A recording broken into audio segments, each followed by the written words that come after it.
Bom dia, irmãos. Graça e paz do Senhor Jesus. Vamos para mais uma aula da Escola Bíblica e eu gostaria de convidar os queridos aqui tomassem suas Bíblias e abrissem no Salmo de número 72. Então, retomamos hoje aqui a ministração no livro dos Salmos. Domingo passado nós não pudemos estar presentes. Agradecemos muito a irmã que nos ajudou aqui. Pastora Milka. Isso, pastora Milka que nos substituiu. O nosso muito obrigado. Acharam aí?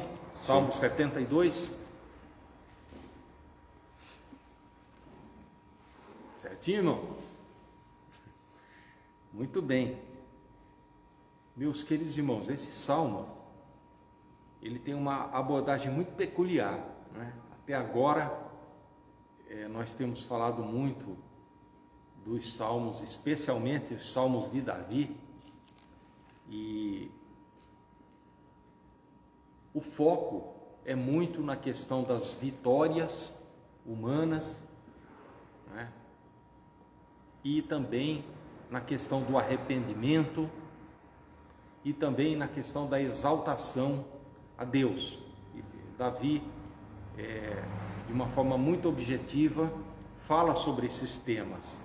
Mas esse salmo tem um viés aqui um tanto quanto diferente, porque ele não é em favor de si próprio, mas é em favor de outrem. Então, ele fala sobre questões de liderança. E não é raro, não é incomum nós nos desapontarmos com os nossos governantes.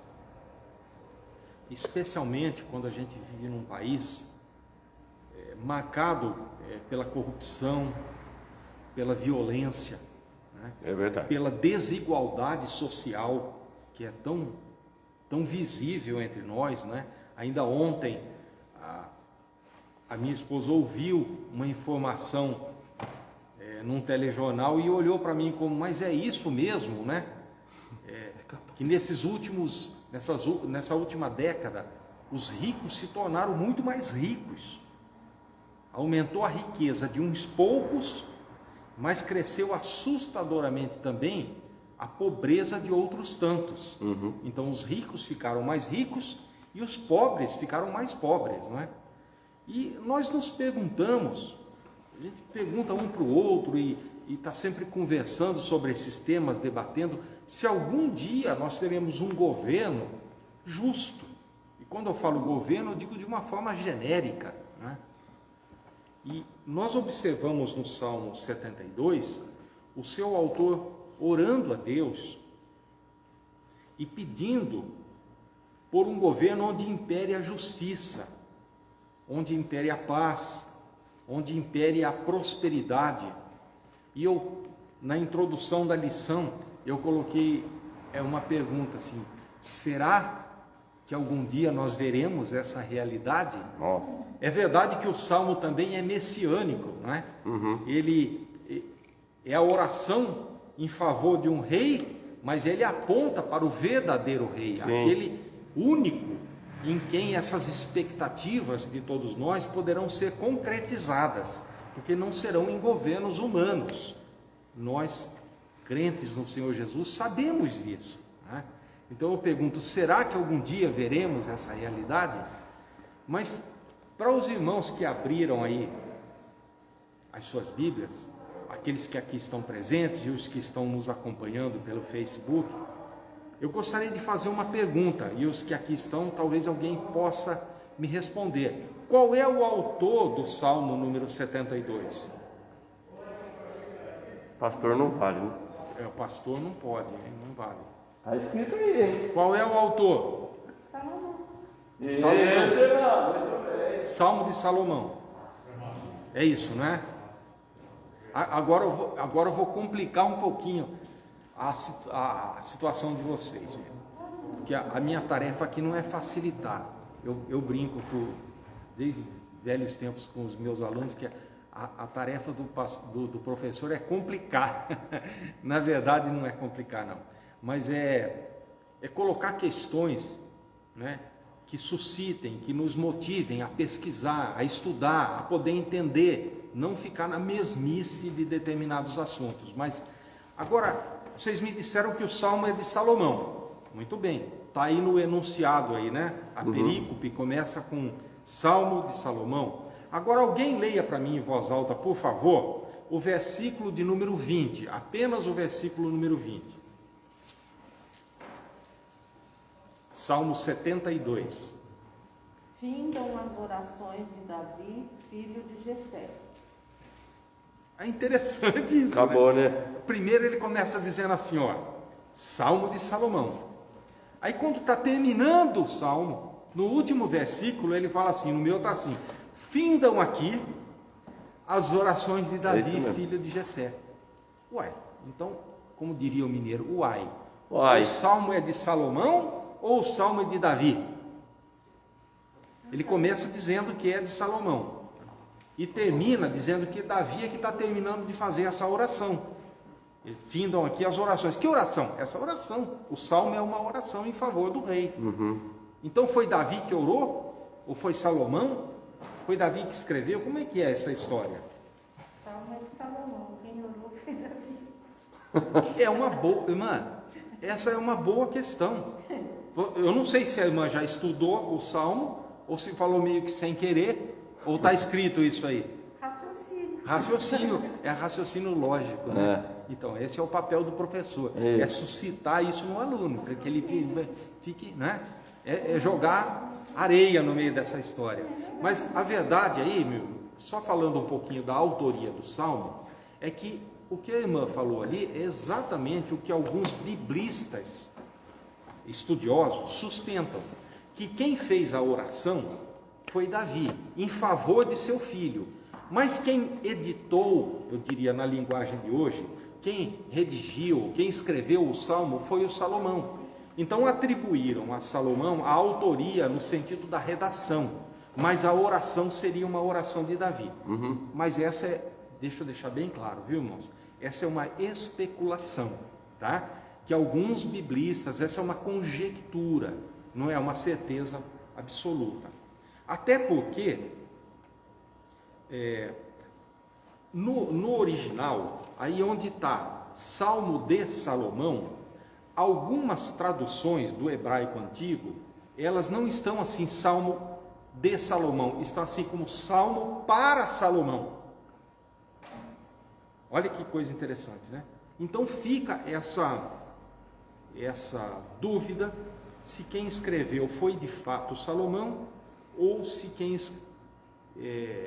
escreveu de fato foi Salomão, mas se quem orou, como a irmã muito bem colocou ali, foi o rei Davi em favor do seu filho, porque vejam que é um pedido em favor do rei. Ó Deus, abençoa o rei, dá a ele um senso de justiça, dá a ele uma direção. O Salmo todo trata disso, né? Se mesmo for assim, irmão Luiz, quem escreveu mesmo? Então foi Salomão, porque quem editou Salomão. Foi o Goiás, mas aí não tem jeito. Fala assim, que você escreveu, quem escreveu foi um, mas quem editou foi outro. A edição, a redação pode ser de um, né? E a oração pode ser do outro. Eu só quis levantar essa questão porque parece uma controvérsia, porque ele começa dizendo que o Salmo é de Salomão e termina dizendo, terminam aqui as orações de Davi. Aí você fala, mas espera aí, então era Salomão ou era Davi? Um orou e o outro escreveu. Pode ser que tenha sido isso. O maior argumento é exatamente esse. Outro argumento também é que o livro dos Salmos, para quem esteve conosco lá no comecinho, quando estudamos a introdução ao livro dos Salmos e o Salmo de número 1, nós vamos ver que ele originalmente ele foi escrito em 5 livros. Eram 5 pacotes, assim, por assim dizer, né? 5 módulos. Um deles ia do Salmo 1 até o 41, depois vai do 42 ao 72, que é esse que nós estamos ministrando hoje, e do 73 ao 89, depois do 90 ao 106 e do 106 ao 150. Então, eram 5 livros que foram juntados num só livro, chamado hoje de o livro dos Salmos, ok? E ao fim de cada um desses livros originais, sempre terminava com uma doxologia. O que é doxologia? Só para não complicar aqui, né? É uma expressão poética de louvor e de adoração a Deus. E vejam que o Salmo 72 termina assim, ó. Veja o verso 19 junto comigo aí, por favor. Bendito para sempre o seu glorioso nome, e da sua glória se encha toda a terra. Amém e amém. Isso é uma doxologia. Quer ver? Eu vou dizer outra para os irmãos lá no Novo Testamento. Está lá na carta de Timóteo, né? Em 1 Timóteo capítulo 1, verso 17, que diz assim: ora ao Rei dos séculos, imortal, invisível, ao único Deus sábio, seja honra e glória para todo sempre. Amém. Isso é uma doxologia.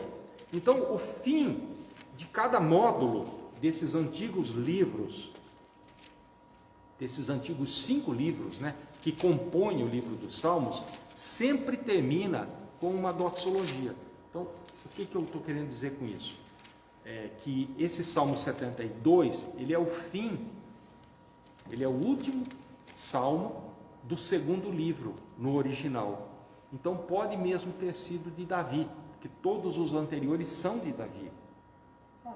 Pode, por favor. O primeiro versículo diz: concede ao rei, ó Deus, os teus juízos e a tua justiça ao filho do rei. Isso. Mas Salomão estava escrevendo para si próprio? Então, aqui Ou Davi estava escrevendo para Salomão. Para o filho que é o rei? Aqui dá a impressão que ele está orando em favor do filho, não é?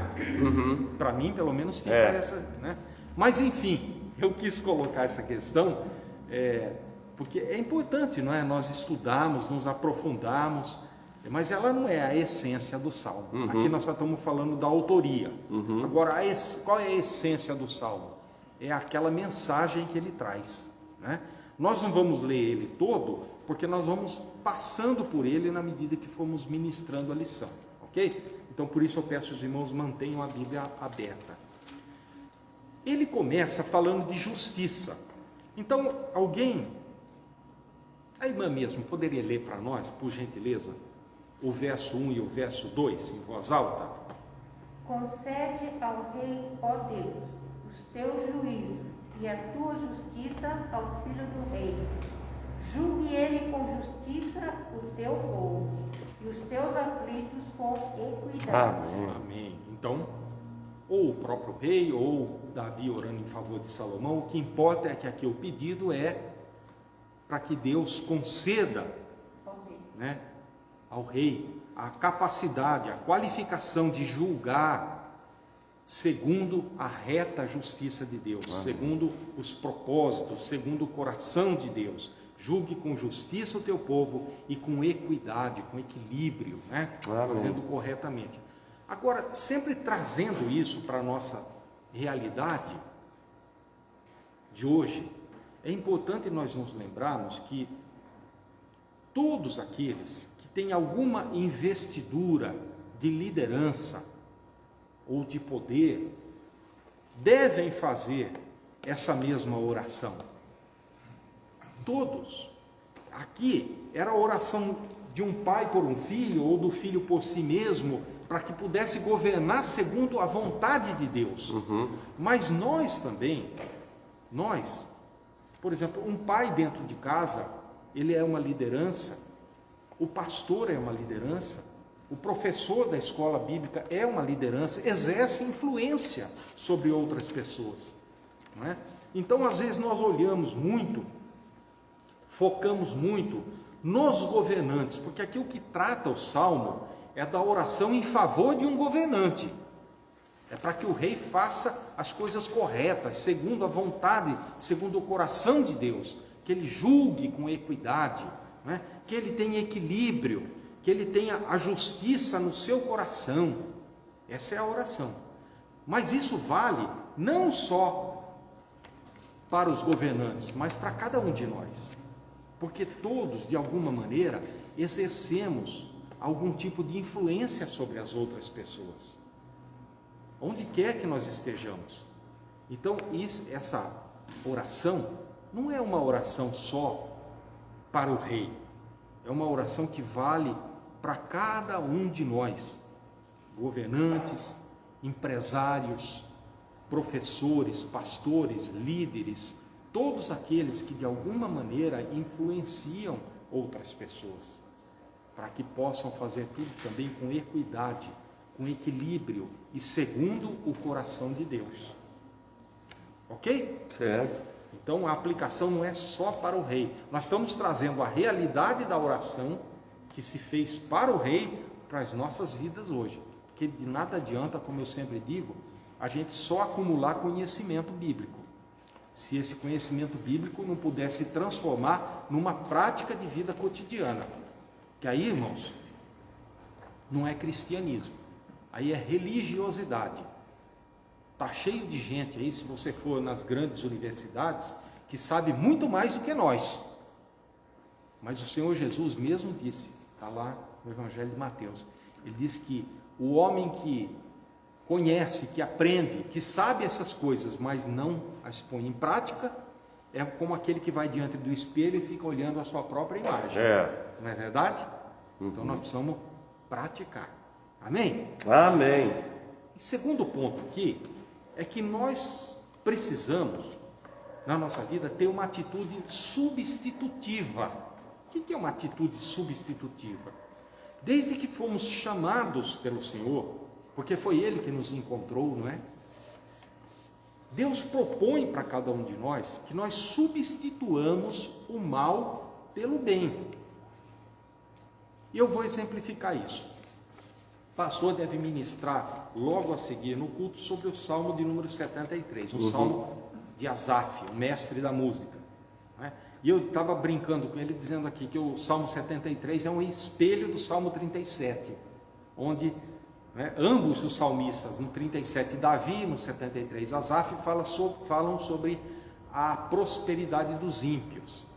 E lá no 37 ele diz assim, olha, deixe o mal, Davi fala, deixe o mal e pratique o bem.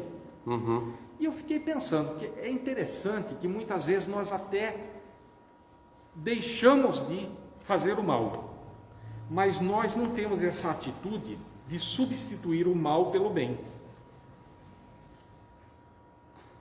Às vezes é mais fácil deixar de fazer o mal do que começar a fazer o bem. E na minha cabeça eu vou navegando nessas histórias bíblicas, né? E eu me lembro do Senhor Jesus e daquele exemplo também, daquele possesso.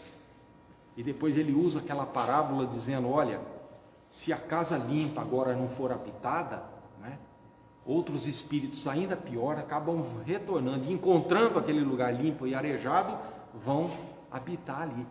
Então, na medida em que o mal sai, o bem deve entrar. Aqui é uma ação de substituir o mal pelo bem. Então, essa é uma proposta de Deus. É mais ou menos, irmãos, fazendo uma analogia, como a pregação de João, o batizador, João Batista, e a pregação do Senhor Jesus. Se nós olharmos para o que João pregava, ele pregava o quê? O arrependimento. Então, o João pregava só isso, saia o pecado, é o arrependimento. E o Senhor Jesus tinha uma pregação, por isso que João mesmo disse, vem depois de mim alguém que eu não sou digno nem de desatar, não é? As tiras da sandália dele, não é? Então, a pregação de João era sai o pecado, mas a pregação do Senhor Jesus era completa. Sai o pecado e entra o Espírito Santo. Sim. Vocês compreendem essa ação substitutiva? Então, a oração é, julgue com justiça. Senhor, estou pedindo que o rei julgue com justiça, com equidade, que saia aquilo que não presta e que entre aquilo que é bom. Sim. Que entre o teu coração, que entre a tua equidade. É isso que é a oração aqui em favor. E, às vezes, nós temos dificuldade quando falamos da questão de justiça, especialmente dentro do arminianismo, nós, como temos esse foco muito grande na graça, né? Mas no calvinismo também, aí são duas vertentes do protestantismo, né? Calvino e Armínio. Então, mas nós pregamos o tempo todo que a salvação é um ato da graça de Deus, não é? É aquilo que nós chamamos de favor imerecido. Ou alguém aqui acha que foi salvo porque tinha mérito próprio? Não, né? Justificados, pois, mediante a tendes paz com Deus. Isso é Romanos capítulo 5, né? Carta de Paulo aos Romanos. Mas, então, nós acabamos desenvolvendo uma certa resistência a essa questão da justiça humana. E às vezes a gente lança a mão até lá de Isaías 64:6, onde o profeta diz que a justiça era como trapo de imundícia. Depois essa mesma referência é usada pelo apóstolo Paulo também, não é? Chamando de trapo de imundícia, mas é importante nós entendermos que a menção feita lá em Isaías 64 é quando o profeta olha para a nação de Israel. E Israel estava procurando se justificar diante de Deus com rituais vazios. Ou seja, eles queriam oferecer holocaustos, eles queriam ter um culto a Deus, mas eles não tinham uma prática, eles não tinham uma vida, eles não tinham uma conduta que autenticassem aquilo que eles estavam expressando. É a famosa religiosidade. Os irmãos estão compreendendo? Então, quando ele se refere lá a trapos de imundície, está lá em Isaías 64:6, ele está falando, olha, esse tipo, Deus diz claramente, esse tipo de prestação de culto eu não aceito. Aliás, ele diz, eu rejeito. Eu rejeito. Lá em Malaquias também, ele fala a mesma coisa, ele diz, ele vai até mais a fundo nessa questão, e o próprio Deus diz pela boca do profeta, olha, se for para continuar assim, é melhor que vocês fechem a porta das igrejas, fechem a porta do templo e vão para casa. Por quê? Porque era um ritual desprovido da verdadeira adoração, era só uma casca. Vocês já viram aquelas guarnições de porta assim, aquelas madeiras de construções muito antigas, que você olha, está brilhando assim, está bonita, mas se você botar o dedo está fofa, porque o cupim já comeu tudo por baixo. Já viram madeira desse jeito? Então, esse era o contexto. Eu estou dando uma ilustração aqui. Tinha uma casca envernizada, por fora parecia muito bonito, mas não havia nada por dentro. Então, quando Isaías 64:6, o capítulo 64 todo e o capítulo 65 trata disso e usa o termo trapo de imundície, que muitos crentes dizem, não, essa questão de justiça é trapo de... Não, lá a questão era, Israel estava querendo se justificar diante de Deus através de um ritual vazio. Mas isso não quer dizer que Deus não produza naquele que é justificado uma justiça experiencial. Os irmãos estão me compreendendo? Não é que essa justiça da qual nós estamos falando aqui, ou a justiça que se orava em favor do rei, fosse uma justiça que fosse criar algum mérito do homem diante de Deus. Não, nós sabemos que essa justiça é imputada a nós pelo sacrifício que o Senhor Jesus promoveu na cruz do Calvário. Ponto. Esse é um dogma cristão inalienável. Mas nós estamos falando aqui de uma justiça de experiência de vida.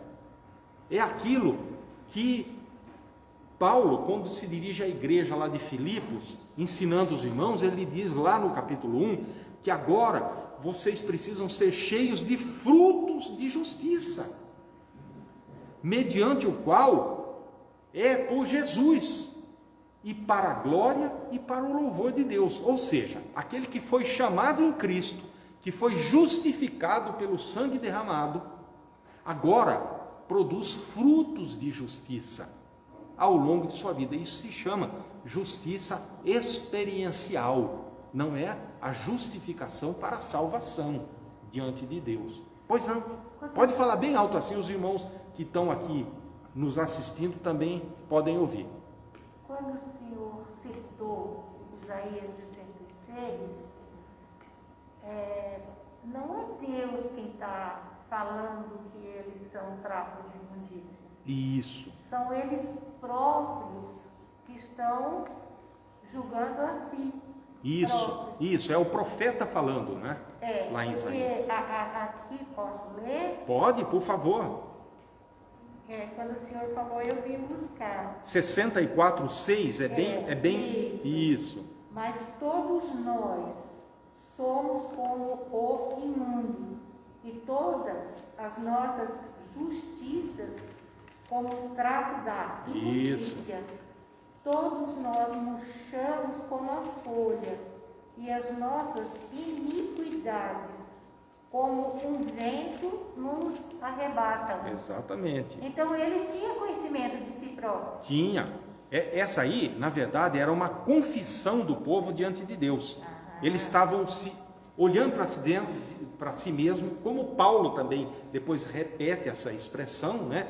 E dizendo, olha, essa justiça que nós estamos tentando produzir é uma justiça que é como um trapo imundo diante de Deus. Porque as pessoas, quando falam trapo de imundícia, pensam que Deus nos chama como trapos de imundícia. Mas eu não vejo que aqui é assim. Não, ali é uma constatação que eles próprios fazem. Mas ela é correta, porque aquela visão, ali eles caem.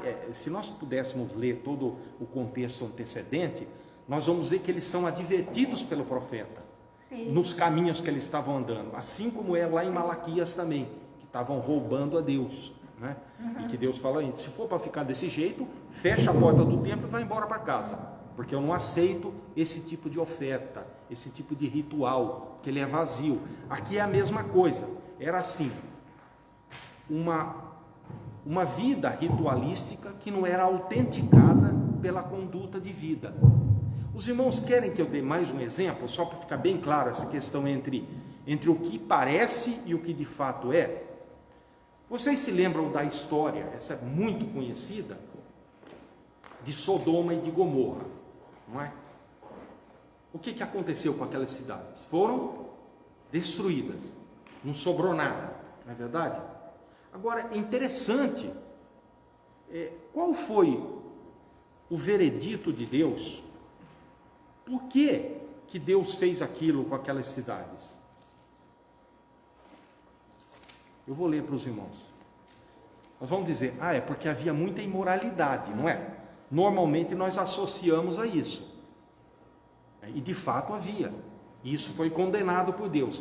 Mas o profeta Ezequiel, lá no capítulo 16, no verso 49, ele coloca muito claro ali o julgamento de Deus e diz assim, olha, eis que essa foi a iniquidade de Sodoma.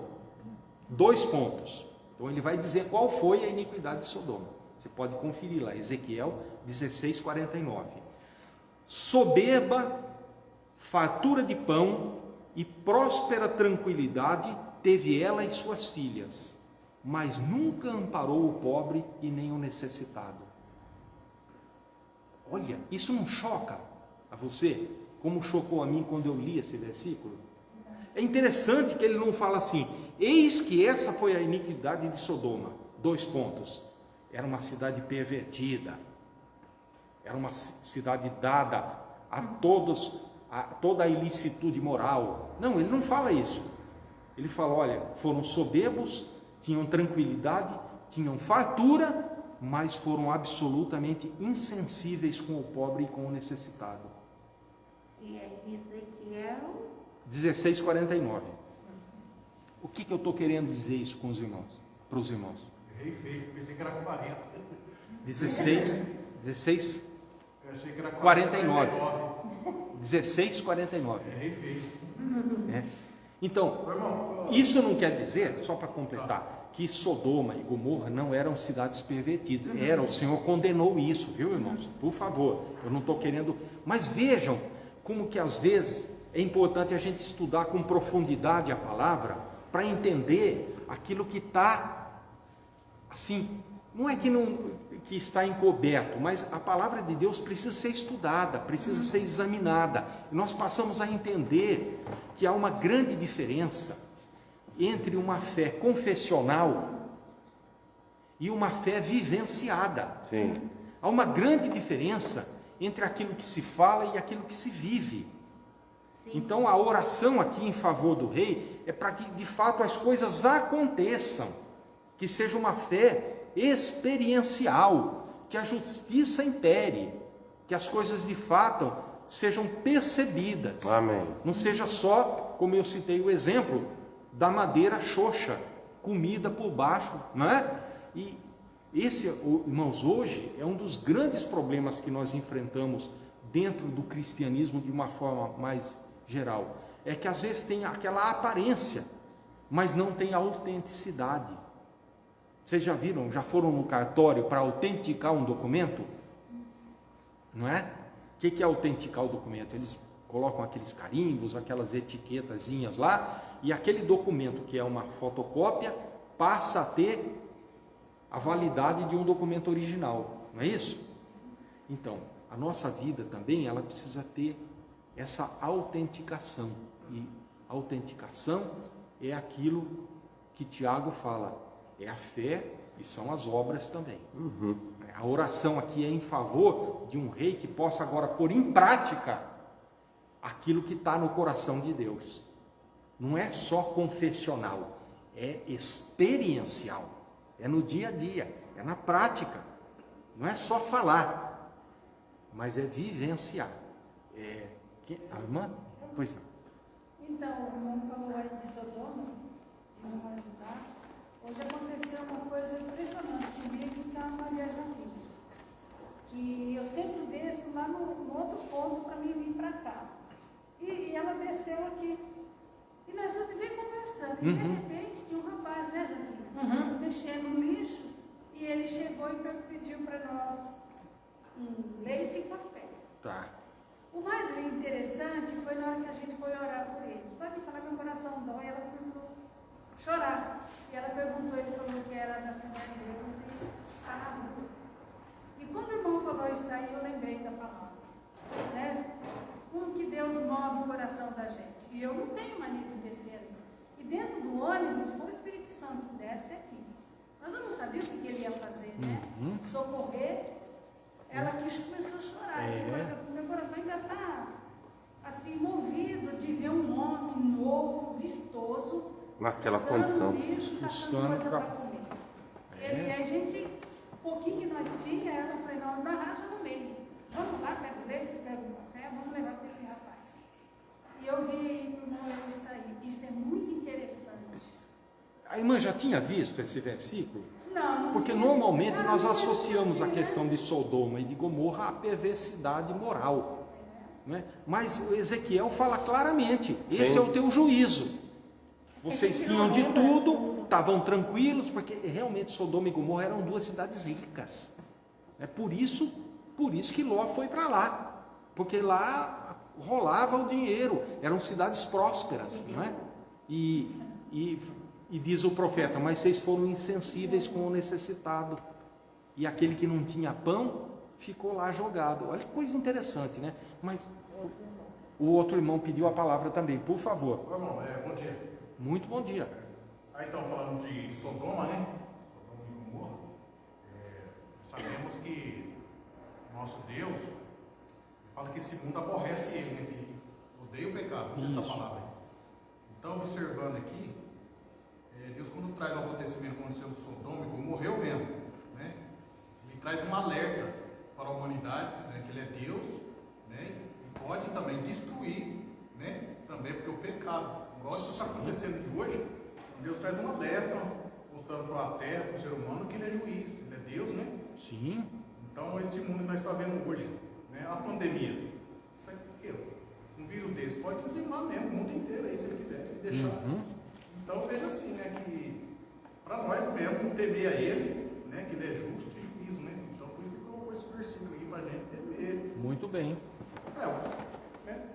Mas cada um tem uma colocação, né? Não, mas essa colocação está correta, muito embora alguns não tenham coragem de colocar esse tipo de questão, né? Parece que tem meio assim de... Mas os que tem que falar, né? A justiça de Deus, ela é uma só, né? Até na E ela não mudou. Uhum. Ela é a mesma. Irmão, com licença, fala.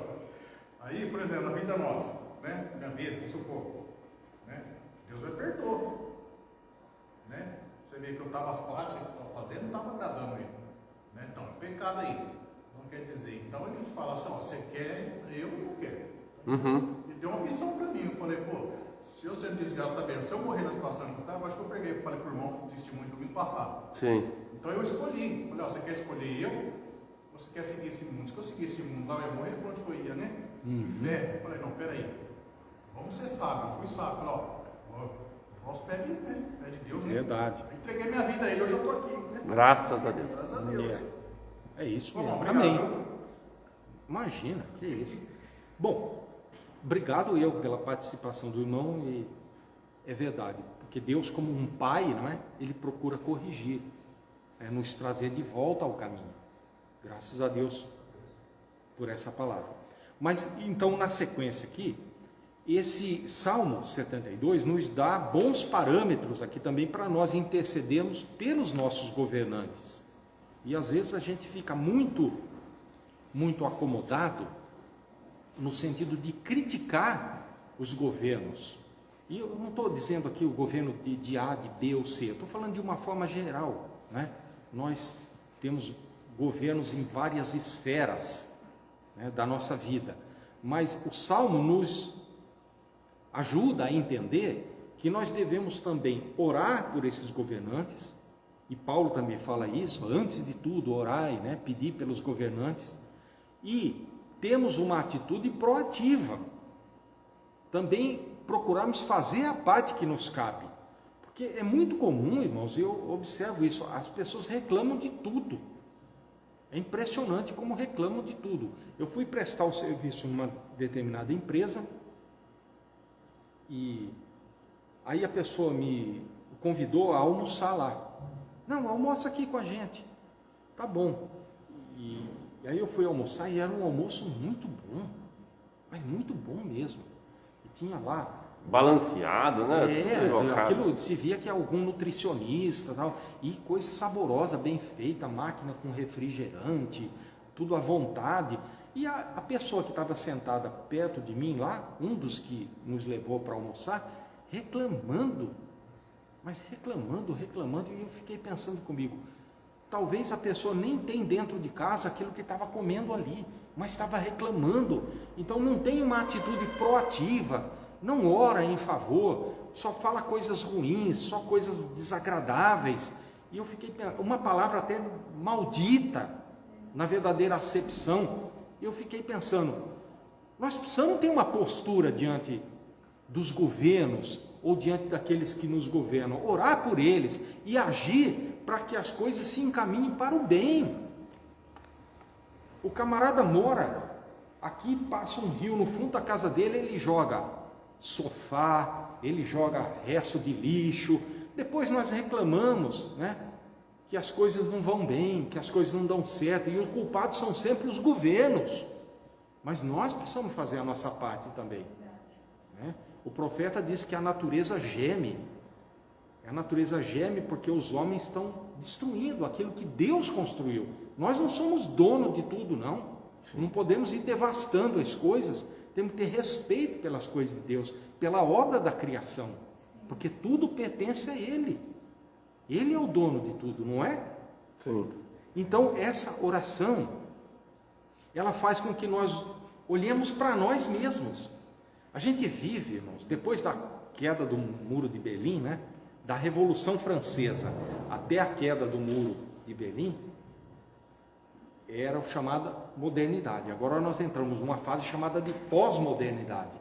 E nesse período chamado de pós-modernidade, a própria igreja entrou numa certa confusão. Porque a gente vê, segundo os dados, no nosso próprio país, que entre 1990 e 2000, a igreja cristã evangélica cresceu 58% no Brasil. Mas a gente vê que as igrejas cresceram, mas as pessoas não mudaram, ou muito poucos mudaram. Você não vê transformação. E eu volto aqui naquela questão da madeira que só tem verniz, por baixo está xoxa. Não há uma autenticidade. Aí tem aquela rejeição de Deus, como houve lá em Isaías, como houve em Malaquias, quando a prática do povo era uma, mas a conduta de vida era outra. Uma coisa não batia com a outra, não autenticava, né? Mas a gente avançando um pouco mais, no verso 3, ele ora pela paz. Seja aí Davi, ou seja Salomão. Então, ele pede para que haja, segundo a nova versão internacional, não sei se alguém usa aí, ele diz assim, que haja prosperidade no nosso país. Na minha versão, que é a Almeida, ele fala que haja, os montes trarão paz. Mas na NVI ele traz prosperidade. Mas a palavra original no hebraico aí é shalom, que também tem a conotação de paz, mas também é usada como prosperidade. Então a tradução da NVI, que aliás é muito boa, né? Não está equivocada não. Mas enfim, o termo aí é que haja prosperidade, ou que haja paz. E hoje nós estamos vivendo tempos assim tremendamente injustos, e a gente volta aí ao contexto do Salmo 37 e do 73. Não vou avançar aqui no que o pastor vai pregar não, mas que trata exatamente sobre isso. A gente olha e vê uns que têm tanto e outros que não têm nada, ou têm muito pouco, né? Há um desbalanceamento nessa questão social, e não é incomum que a gente fique indignado diante disso. Por que uns têm tanto e falta para os outros? Eu tenho visto nesses dias, inclusive, né, o índice de pessoas abaixo da chamada linha de pobreza cresceu muito, puxado até por essa pandemia, por essa situação de desemprego, de não poder exercer a profissão, muitos não estão podendo trabalhar, ou estão muito limitados naquilo que podem fazer, então criou uma série de problemas. Mas antes de tudo, antes de nós termos essa postura de indignação, de ficarmos como ficou Davi ou como ficou Asaf, nós precisamos entender uma coisa, nós precisamos ter uma visão correta de nós mesmos, nós, os crentes no Senhor Jesus. E aqui eu estou falando para aqueles que amam, aqueles que entregaram as suas vidas para o Senhor Jesus. A primeira é que o que nós temos pode parecer pouco, mas é o suficiente. Porque nós temos coisas, irmãos, que não dá para comprar lá no shopping Iguatemi, nem no shopping Del Pedro, nem em qualquer outro lugar. Nós temos alegria, nós temos paz interior, nós temos segurança em Deus, e se você não tem, deve buscar. Nós temos certeza da salvação na pessoa do Senhor Jesus, e como disse Davi lá, pastor, no Salmo 37, nós temos a história ao nosso favor. Lá Davi diz assim, olha, eu já fui moço e agora sou velho. Lembram dessa passagem? Sim. Porém, eu nunca vi. Eu nunca vi o justo desamparado, nem a sua descendência mendigar o pão. Olha que coisa maravilhosa. E eu, às vezes, olhando para a minha própria vida, para momentos que eu passei junto com a minha esposa, eu penso, que palavra verdadeira é essa?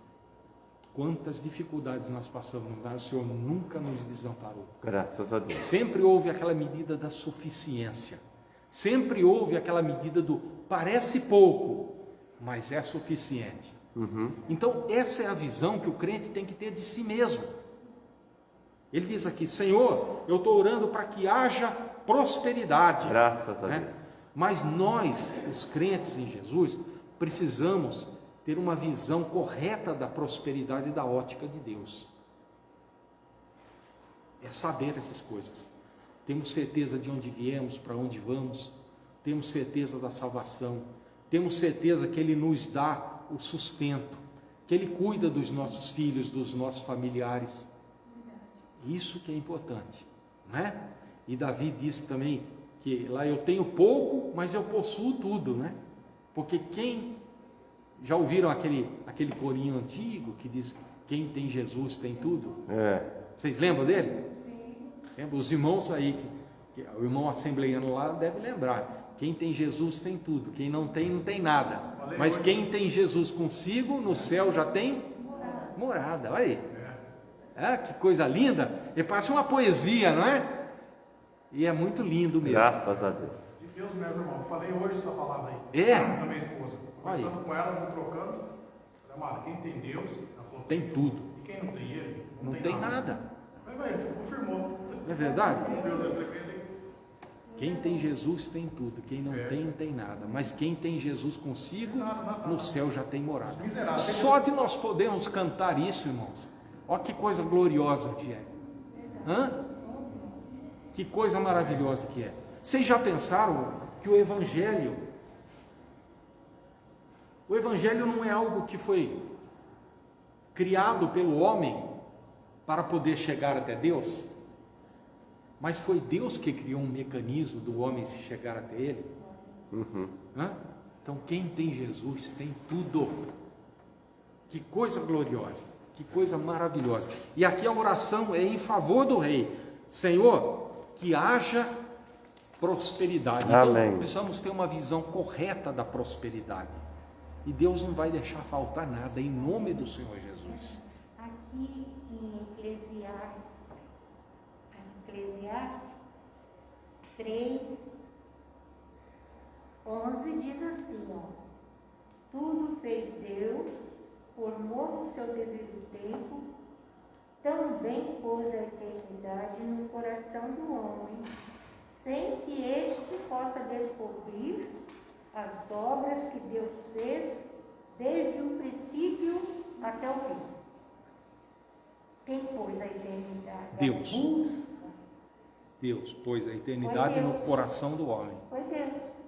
Amém. Foi Deus. A Ele, para Ele, né?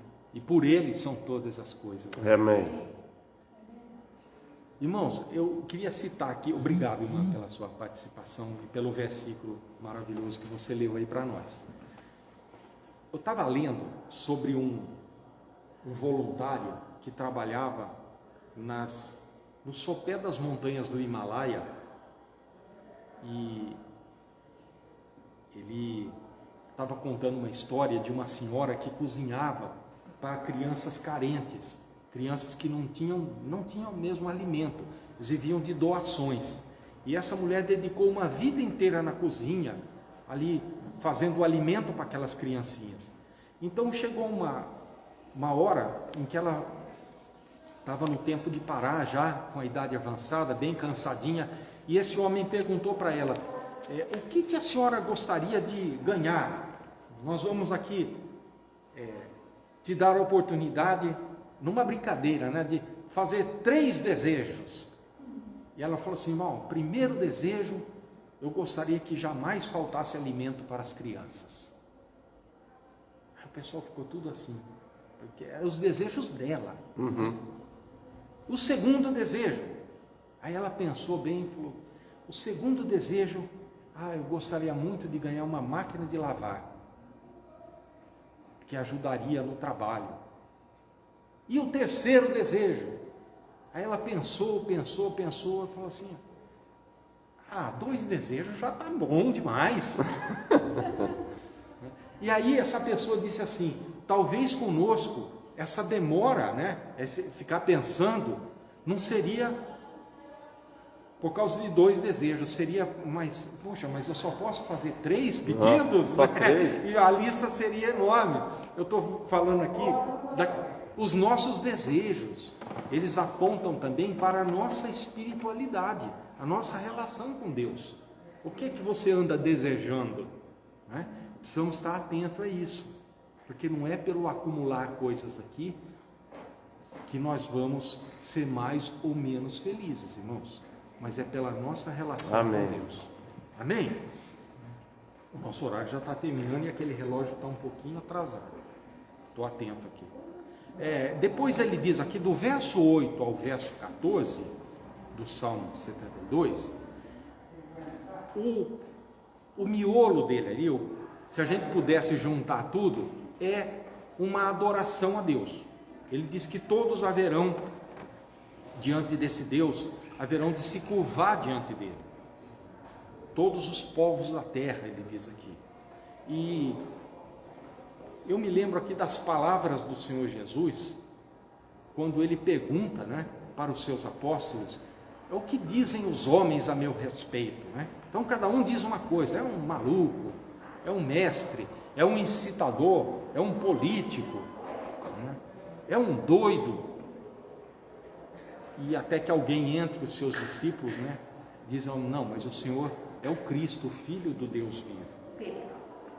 E diante desse Cristo, desse Senhor Jesus, desse Deus que se personificou, que viveu entre nós, todos haverão de se curvar diante desse rei, porque esse salmo, ele é um salmo de oração em favor do rei ali, de Salomão mesmo, ou do próprio Salomão, ou de Davi para Salomão, não importa, mas ele é um salmo que aponta para a figura do Senhor Jesus, porque alguns fatos aqui só poderão ser cumpridos em Cristo. Vejam, quando ele fala, curvem-se diante dele, o verso 9 aí do salmo, curvem-se diante dele os habitantes do deserto e os seus inimigos. Depois ele diz no verso 11, e todos os reis se prostrem diante dele, e todas as nações o sirvam.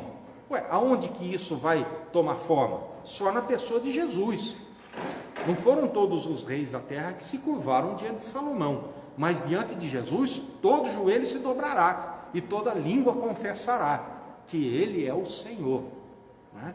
Porque, irmãos, Jesus, às vezes nós mesmos cristãos temos uma visão muito limitada da pessoa do Senhor Jesus. Eu vejo assim no Natal, ou quando chega perto do Natal, né, começa a fazer nos comércios, nos shoppings, aquele presépiozinho, então põe lá aqueles burrinhos, né, põe aquela manjedoura e põe um bebezinho lá, é tudo muito bonitinho. Tudo bem, não vejo maiores problemas com relação a isso, mas é muito a visão daquele Cristo que nasceu ali no estábulo, no meio dos bichos, no meio, e quem já teve em sítio, em fazenda, sabe o cheiro que tem aquele lugar, não é? Depois, quando a gente olha para a religião oficial, né, entre aspas, vê muito aquele Cristo fustigado, carregando cruz e com a coroa de espinhos na cabeça. Mas aqui, irmãos, aqui é a visão de um Cristo em glória. Graças a Deus. É um rei que vai voltar. É o Cristo do Apocalipse descrito por João, que todo olho o verá, e ele virá sobre as nuvens. E lá no Antigo Testamento, mesmo no profeta Isaías, Deus fala, por mim mesmo eu tenho jurado, por mim mesmo eu tenho jurado, diz o Senhor, e da minha boca sai o que é justo, e a minha palavra não tornará atrás, que diante de mim se dobrará todo joelho, e todo ser será julgado. Está lá em Isaías capítulo 45, verso 23. E o próprio Senhor Jesus, falando de si, ele diz, então vai aparecer nos céus o sinal do Filho do Homem, e todas as tribos da terra se lamentarão, e verão o Filho do Homem vindo sobre as nuvens com grande poder e glória. Essa é a visão do Cristo glorificado. Então, todos haverão de se curvar, é a oração aqui do Salmo. Todos haverão de se curvar. Pois não. Em toda a boca confessará. Confessará. Que ele é o Senhor. Tem um corinho, né? Um cântico muito bonito que nós cantamos aqui frequentemente. Toda língua confessará, né? Todo joelho se dobrará. E finalmente, e eu já termino com isso, porque o nosso horário também, já estamos no limite aqui. Ele diz aqui do verso 15 até o verso 18, que seja bendito o Rei de Israel. Que Deus seja bendito, irmãos, mas que Ele seja bendito na minha e na sua vida. Amém. Não só por uma profissão de fé. Sim. Lembre-se da madeira fofa. Eu não esqueço mais dessa ilustração. Eu não lembro qual foi o pregador que deu essa, mas eu não esqueci mais. Tinha muito verniz por fora e brilhava, mas se você apertasse estava xoxo, porque o cupim já havia comido tudo.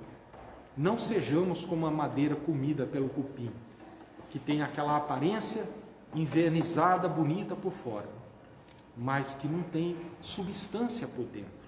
Não é autenticado por uma vida, por uma conduta, por uma prática, por um cotidiano que testifica daquela fé que nós professamos.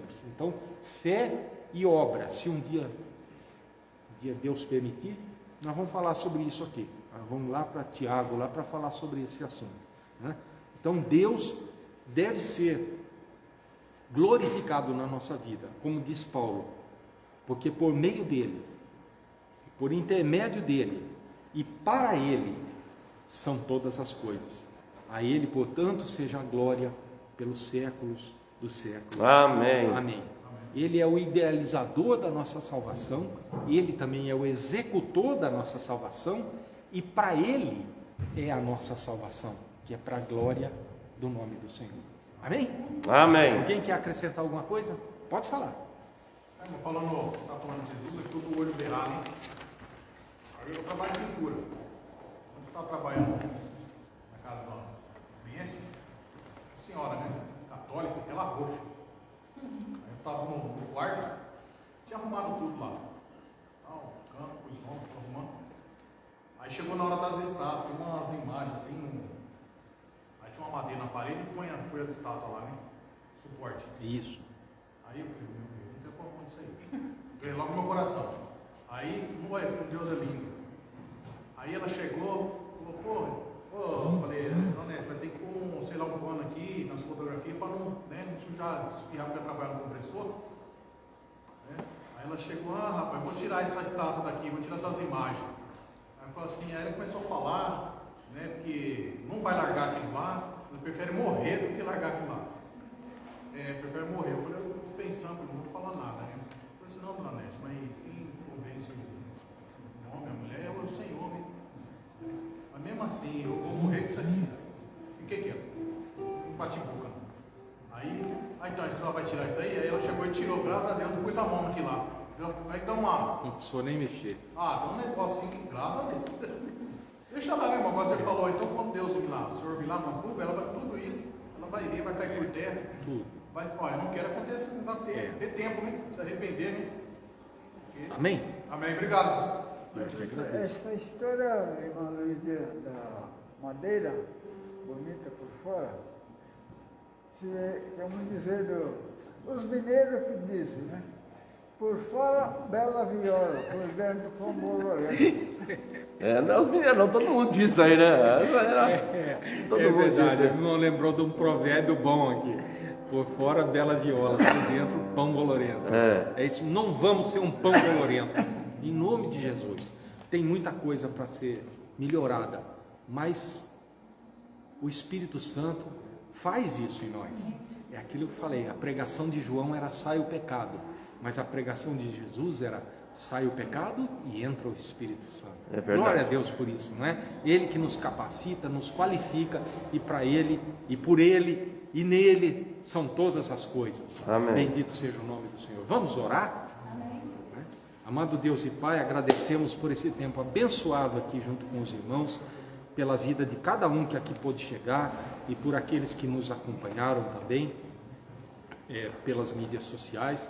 Pedimos sobre a vida de cada um a Tua graça, a Tua misericórdia, a Tua bondade, e pedimos também, Senhor, que essa ministração, esse ensino, esse compartilhar aqui com os irmãos, fiquem em nossos corações, para que ele se traduza não somente em aprendizado, mas em prática cotidiana de vida, para que nós demos ao mundo um testemunho daquilo que o Senhor tem feito em nós Em nome do Senhor Jesus, abençoe a continuidade da ministração através dos cânticos, da pregação da palavra, das ofertas alçadas, que tudo seja para a glória, para a honra do nome do Senhor Jesus.